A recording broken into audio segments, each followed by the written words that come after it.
वो पूरा लॉस्ट हो गई घर पे।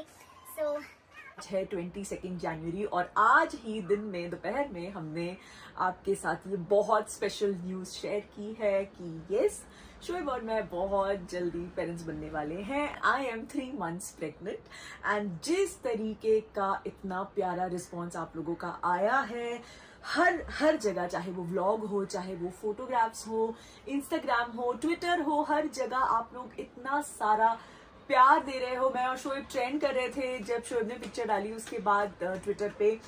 So thank you so much guys, thank you so much.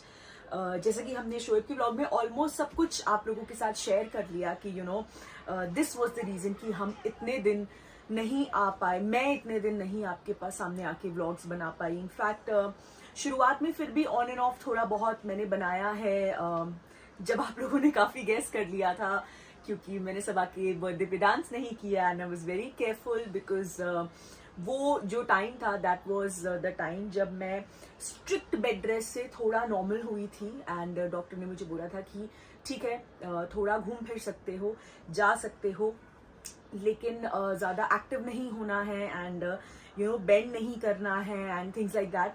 And I am sure सिर्फ मैं ही नहीं, बहुत सारी लेडीज फर्स्ट 3 months में ये कॉम्प्लिकेशंस फेस करती हैं because it's very normal, it's very normal कि पहले 3 महीने, जैसे मैंने शोएब के ब्लॉग में भी बोला कि वो सबसे डिफिकल्ट फेस होता है। एंड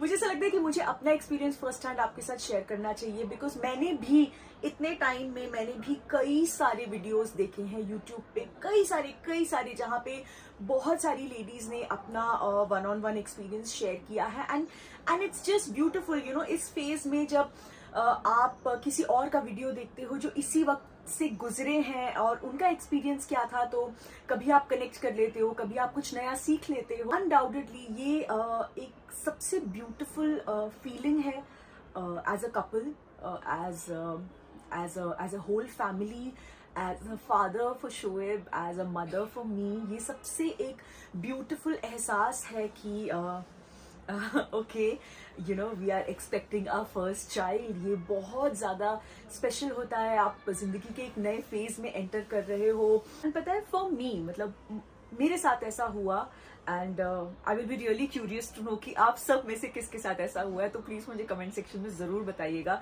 जिस समय से ये पता ऐसे एक डाउट होने लगा कि okay I think I have conceived, you know उसके बाद मुझे लगता है हम सबके लिए सबसे डिफिकल्ट फेज होता है दैट वेटिंग पीरियड कि करेक्ट टाइम आए और आप टेस्ट करो और आपको पता चले कि आपका जो अंदर का जो डाउट है, जो आपकी एक इंक्लिनेशन है कि हाँ शायद इस बार है, वो सच है या नहीं है। सो मुझे लगता है वो वेटिंग पीरियड सबसे डिफिकल्ट होता है एंड वो निकालना बहुत मुश्किल होता है। आप जो कुछ यूट्यूब पे अवेलेबल है, जो कुछ गूगल पे अवेलेबल है, आप सब देख डालते हो, सब पढ़ डालते हो एंड उसके बाद you just sitting and correcting all your symptoms कि हाँ ये हो रहा है, हाँ ये नहीं हो रहा है, हाँ ये हो रहा है। But you have to wait, there is another option and then when you get to know, जब मुझे पता चला कि so मेरे साथ भी यही हुआ। मैं उस वक्त ज्यादा वर्बलाइज भी नहीं होना चाह रही थी for 2 reasons। yes, firstly because मैं श्योर नहीं थी obviously, and दूसरी चीज जैसा कि हमने शोएब के ब्लॉग में बताया कि फेब में ही ऐसा कुछ हुआ था, मेरा मिसकैरेज हुआ था, तो उसके बाद दिल और डरता है चीज़ें इजीली एक्सेप्ट करने में या यू नो सपने इजीली सजाने में कि हाँ नहीं इस बार तो डेफिनेटली है, वो नहीं होता है, वो आपको थोड़ा सा डर लगता है। एंड अगेन ये भी मैं कहना चाहूँगी क्योंकि कई लोगों ने मुझे इस तरह से कंसोल किया था, कई जो भी, चाहे वो अम्मी हो, चाहे वो खाला हो, चाहे वो मम्मी हो, चाहे और कई सारी लेडीज़ हैं, मुझे याद है शगुफ्ता जी ने भी मुझे यही बोला था, बहुत सारी लेडीज़ ने मुझे इसी तरीके से हिम्मत दी थी। इनफैक्ट डॉक्टर्स ने भी कि कोई बात नहीं, 6 weeks में जो मिसकैरेज हुआ है उसके बाद हाँ ऑफ कोर्स बुरा लगता है, लेकिन it's not the end of the world and 6 weeks is quite early, so don't worry about it. तो मैं ये स्पेशली इसीलिए शेयर कर रही हूँ ताकि अगर और किसी के साथ भी अल्लाह ना करे पर ऐसा हुआ हो, so just I know it's very difficult but just stay strong and just try and get back to normal life जितनी जल्दी हो सके। जो दिल में भरा है उसे वेंट आउट जरूर करें, उसे अंदर ना रखें वेंट आउट करें and as a couple just stand strong. यहाँ पे हस्बैंड का बहुत इंपॉर्टेंट रोल होता है वाइफ को पूरी तरह से सपोर्ट करने के लिए। मतलब शोएब उस वक्त मेरे साथ इतने सपोर्टिव थे कि शायद मुझे ये भी नहीं याद कि शोएब मेरे सामने उस वक्त थोड़ा सा भी रोए या उन्होंने मायूसी दिखाई, बिकॉज वो इमीडिएटली उनका जो पूरा फोकस था वो शिफ्ट हो गया कि इसे संभालो, दिप्पी को संभालो, दिप्पी को किसी चीज के बारे में बहुत ज्यादा अफेक्ट नहीं होना चाहिए। He was there with me throughout, तो वो मेरे लिए बहुत बहुत बड़ा सपोर्ट था। तो इसलिए वो भी एक रीजन था कि जैसे कि हमने शोएब के ब्लॉग में भी बोला कि हम अपनी खुशी सेलिब्रेट करने के लिए भी थोड़ा सा we were a little apprehensive, थोड़ा हम झिझक के उस चीज को एक्सेप्ट कर रहे थे। So yes, coming back, finally मेरा वो वेट पीरियड जो है वो खत्म हुआ एंड मैंने टेस्ट किया एंड अल्हम्दुलिल्लाह इट केम पॉजिटिव। एंड मुझे याद है मैं एग्जैक्टली यहीं पे थी, मैं बेड पे बैठी हुई थी एंड शोएब शूट पे थे और मैंने शोएब को पिक्चर भेजा एंड मतलब मैंने 2-3 दिन तो अपने डॉक्टर को भी नहीं बताया था, क्योंकि मैं इतनी ज़्यादा नर्वस थी या मैं इतनी ज़्यादा वही झिझक में थी उस चीज़ को एक्सेप्ट करने के लिए। तो शोएब ने बोला बेटा बताया, मैं बोला नहीं, एक 2 दिन और रुकते हैं फिर दोबारा रिपीट करती हूँ या तब तक HCG जो आपका ब्लड टेस्ट रिपोर्ट होता है वो करा लेती हूँ and then I will go to the doctor. And फिर उसके बाद मैंने जब अपने डॉक्टर से बात की तो she said very good, just take it easy, ये स्टार्ट करो मेडिसिन्स। एंड फिर उन्होंने मुझे बोला इतनी दूर आके मुझे मिलने की ज़रूरत नहीं है, just take it easy and come for the first scan on so and so date. उन्होंने मुझे डेट दी थी, लेकिन उस बीच अनफॉर्चुनेटली एक छोटा सा कॉम्प्लिकेशन हुआ जो मुझे कुछ सिम्टम्स होने लगे। एंड सो मैं अगेन ये भी बोलना चाहूँगी कि एज मदर्स जब भी आप it feels so good to call myself that कि जब भी आप कैरी करते हो, स्पेशली आपका फर्स्ट बेबी है, जब आपको किसी चीज़ के बारे में कुछ नॉलेज नहीं होती, आपकी बॉडी के साथ क्या हो रहा है, क्या सही है क्या गलत है, कुछ नहीं पता होता, तो जो भी आपको लगे कि ये कुछ अलग है, आप प्लीज़ अपनी डॉक्टर के साथ शेयर करें या किसी ऐसे इंसान के साथ शेयर करें जो आपको लगता है कि नॉलेजेबल है इस बारे में। So I had a friend who has just delivered, and so she was carrying at that point of time, and तो मैं उनसे हमेशा पूछती रहती थी and of course my doctor has been very approachable, तो मैं हमेशा अपने डॉक्टर को एक मैसेज ड्रॉप कर देती थी, if not immediately तो वो 1-2 घंटे में तो रिप्लाई कर ही देती थी। तो it used to be very हिम्मत मिल जाती थी कि वो सही है या गलत है, या जो हो रहा है वो होता ही है, things like that। सो मेरी कॉम्प्लिकेशन के बारे में मैंने अपने डॉक्टर से शेयर किया and initially she said it's okay, क्योंकि ज़्यादा नहीं था। सो मुझे बेसिकली जो है थोड़ी सी स्पॉटिंग शुरू होने लगी थी, बहुत हल्की सी। एंड तो शुरुआत में वो ज़्यादा नहीं थी एंड डॉक्टर सेड कि it's okay, just rest it out, don't move around, कोई मेडिकेशन वगैरह लेने की ज़रूरत नहीं है। And then within 2 days वो थोड़ी सी ज़्यादा इंक्रीज हो गई। And that's when my doctor said कि can you come down? Then I went and उन्होंने मुझे स्कैन किया, found out that एक छोटा सा ब्लीड था जो उस टाइम के हिसाब से बेबी के लिए हार्मफुल था, क्योंकि it was a very initial stage and उस टाइम आपका जो बेबी होता है वो बहुत टाइनी होता है, बहुत ज़्यादा टाइनी होता है। तो जो ब्लीड था वो उससे बड़ा था, तो इसलिए हम it was a little worrisome. तो she put me on required medicines and she put me on complete bed rest. Complete मतलब कंप्लीट बेड रेस्ट। मैं पूरा दिन मैं लेटी रहती थी, थोड़ा अगर वॉक करना है इस कमरे से दूसरे कमरे तक दैट्स फाइन। एंड देन उसी बीच आई कॉट कोल्ड एंड कॉफ का इन्फेक्शन। तो अगेन फिर मैंने डॉक्टर से बात की तो उन्होंने मुझे मेडिसिन्स दी।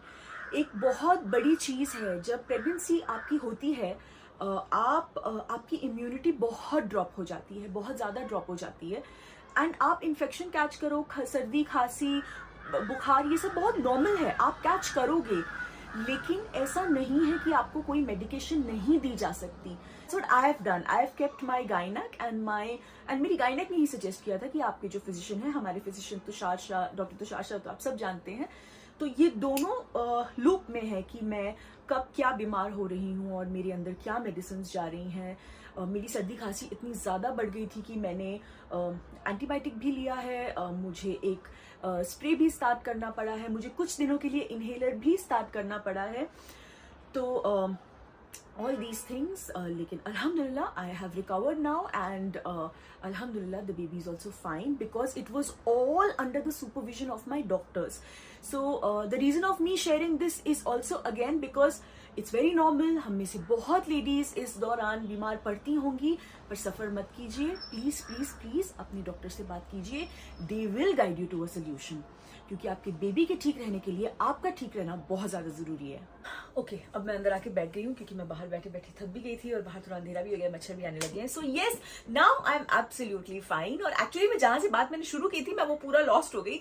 सो मुझे लगता है कि कई सारी लेडीज के साथ ऐसा हुआ होगा, मेरे साथ स्पेशली ऐसा हुआ है कि जब से पता चला कि now I have conceived and I have to take care of the baby, तो ऑटोमेटिकली एक वो फीलिंग आ जाती है कि आप अपना भी और ज्यादा ख्याल रखने लगते हो. ऑब्वियसली बिकॉज आप अभी अपना ख्याल सिर्फ अपने लिए नहीं रख रहे, अपने बेबी के लिए भी रख रहे हो, तो ऑटोमेटिकली वो चीज एक आ जाती है कि you become conscious about a lot of self care.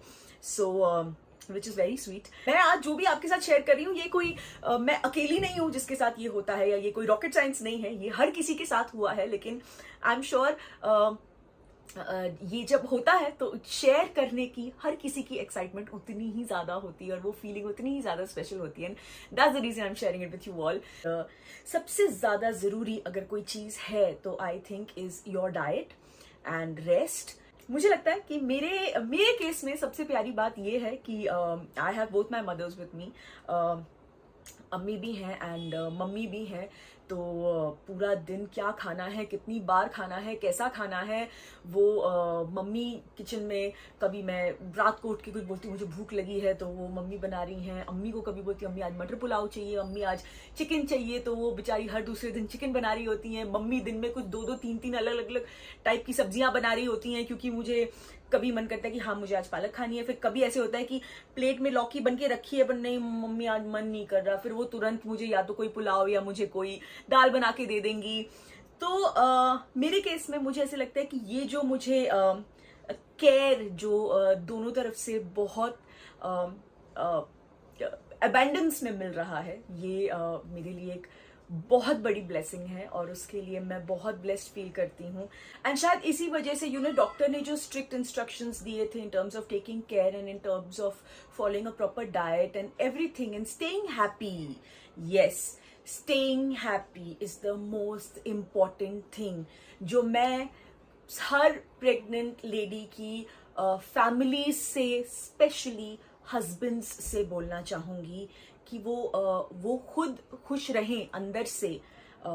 Possible है, बट ज़्यादा पॉसिबल तब है जब आप मेक श्योर करो कि उसके पास का जो एनवायरनमेंट है वो खुशहाल हो. Like Shoaib has been such a big support. मतलब मुझे बोलने की भी ज़रूरत नहीं, आप सब लोग जानते हैं वो कैसे हैं. तो पूरा वक्त मुझे खुश रखना, मेरे आसपास एक माहौल बनाए रखना जिसमें सब कुछ अच्छा हो, अम्मी का हमेशा आसपास रहना, बच्चों का रहना, मेरी मम्मी का यहाँ रहना, everything. So the entire family and Shoaib to top it all has been there कि तुम किसी चीज़ की टेंशन मत लो, किसी चीज़ की टेंशन मत लो, बस तुम आराम करो. बिकॉज आपका मतलब मेरे साथ ऐसा हुआ है कि आपका पूरा शेड्यूल ऊपर नीचे हो जाता है. आप कभी भी सो रहे हो, आप कभी भी उठ रहे हो, आपको कभी भी नौशिया हो रहा है, आपको कभी भी गिडी फील हो रहा है. मेरे साथ ये सब हुआ है. यस, मैंने अपने से ज़्यादा भी कई अपनी फ्रेंड्स को देखा है जो फर्स्ट 3 months में मुझसे ज़्यादा बीमार पड़ी हैं. तो कईयों की मुझसे ज़्यादा बुरी हालत भी मैंने देखी और कईयों से मुझसे कम भी देखी है. So I think it all depends on body to body की कैसा हुआ एंड आपका वो 3 महीना कैसे बीता. It all depends on body to body. So finally अभी 3 मंथ्स की जो जर्नी है वो कंप्लीट हो गई है, एंड जो आने वाले 3 मंथ्स हैं, जो सेकेंड ट्रिमेस्टर जिसके लिए बोला जाता है कि ये बहुत ही ज़्यादा फन वाला आपका पीरियड होता है of pregnancy. So I am very excited and I am looking forward for that, and now that we've shared the news आप सबके साथ, so I am all the more excited.